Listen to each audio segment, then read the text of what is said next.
आज के इस खास वीडियो में आप सबका बहुत बहुत स्वागत है। मैं आज़ाद पत्रकार शेख इमरान शरीफ और आप देख रहे हैं बीड़ का number 1 Hindi news channel Beed news आप तक। आज हमारे पीछे जो है तो बहुत सारे जो है तो ज़िम्मेदार हजरात जो है तो खड़े हैं और एक मांग को लेकर ये सब यहाँ पर जो है तो ज़िलाधिकारी साहब से मिलने के लिए आए थे। उनकी मांग क्या है और क्या बातचीत हुई और क्या आश्वासन दिया गया, इसी के ताल्लुक़ से हम जो है तो उनसे बात करने वाले हैं। आप जो है तो इतने सारे जो यहाँ पर मौजूद हुए तो किस लिए जो है तो आपको यहाँ पर जो है तो आने की नौबत आई? आमचा तहसील कार्यालय नेकनूर या ठिकाणी मंजूर झालेलं आहे। आमची प्रशासनाला एवढीच मान्य आहे की नेकनूर हे गाव बाजारपेठेचं गाव आहे, मध्यस्तरीय गाव आहे व 80-85 आसपासच्या खेड्यापाड्याला सर्व बाजार किंवा सर्व पोलीस स्टेशन असेल, बाजार असेल, बाकी या सगळ्या सुखसुविधा नेकनूरला आहेत।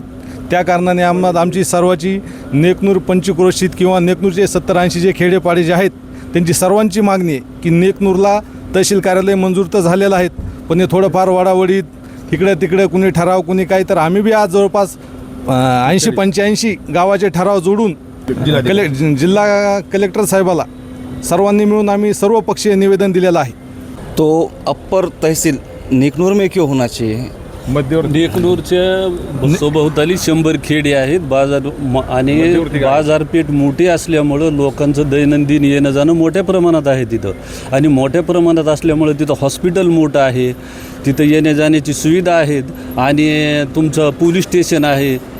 दुसऱ्या ठिकाणी पोलीस स्टेशन नाही आहे, हे मोठं पोलीस स्टेशन असल्यामुळं लोकांचं जाण्या येण्याचं आणि प्रश्न सोडवण्यासाठी तिथं येण्याची तीव्र लोकांना यावं लागतं सगळ्या कामाला, आणि मग त्याच्यामुळं सुविधा जवळ आहे, खेडे जवळ असल्यामुळं त्यांचे प्रश्न लवकर मार्गी लागू शकतात।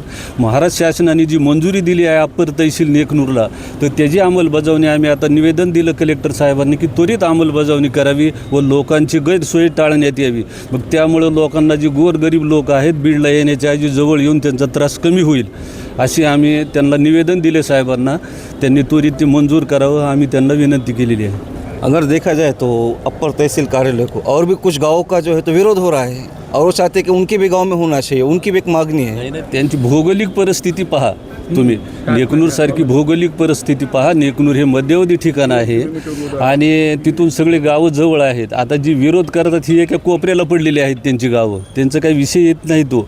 आमचं मध्यवर्ती ठिकाण आहे, दळणवळणाची लोकसंख्या मोठ्या प्रमाणात, तिथं संपर्क आहे त्या काय ह्याचा, एक साईडला पडलेली गावाला ती त्यांनी आणि शासनाने सुद्धा त्याची निकष चौकशी करून मंजुरी द्यावी।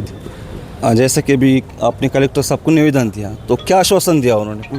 त्यांनी सांगितलं की बाबा त्वरित आम्ही तुमचा प्रस्ताव आम्ही पाठवतो वरती आणि पाठवून तुम्हाला आम्ही त्वरित कळवितो, त्याप्रमाणे कार्यवाही करू। त्यांनी आमच्या ज्या मागण्या आहेत ते वरिष्ठांना कळविण्याचं आश्वासन दिलेलं आहे। अगर बहुत सारे गांव जो विरोध कर रहे हैं, अगर उन्होंने भी अपनी मांगनी को अगर समझो सीरियस लेते हैं, अगर मांगनी उनकी और बढ़ जाती है, विरोध बढ़ता है, तो फिर क्या करेंगे इसका? विरोध जरी बढ़ला तर तुम्ही सांगताले की छोट्या खेड्याला करा तहसील, होऊ शकत नाही ना ते। लोकसंख्येचं त्यांचे क्रायटेरिया जे गव्हर्नमेंटचं आहे ठरलेला, त्याचे काही रूल्स असतील ना, उद्या एखाद्या खेड्यात बी कुणी करा म्हणेल तिथं होईल का ते? मध्यवर्ती ठिकाण, दळणवळण आणि लोकांच्या सोयीसाठी कार्यालयाची निर्मिती होते, आणि ते कार्यालयाची निर्मिती ही शासनाची सर्वस्वी जबाबदारी आहे। सर्व पाहणी करून त्यांनी ते द्यायला पाहिजे। मागणी करायचं ज्याला त्याला अधिकार आहे, पण जे आहे शासनाने त्याचे सर्व निकष लावून आम्हाला मंजुरी दिलेली आहे, त्याची अंमलबजावणी त्वरित शासनाने करावी ही आम्ही त्यांना साहेबांना बोललो होतो।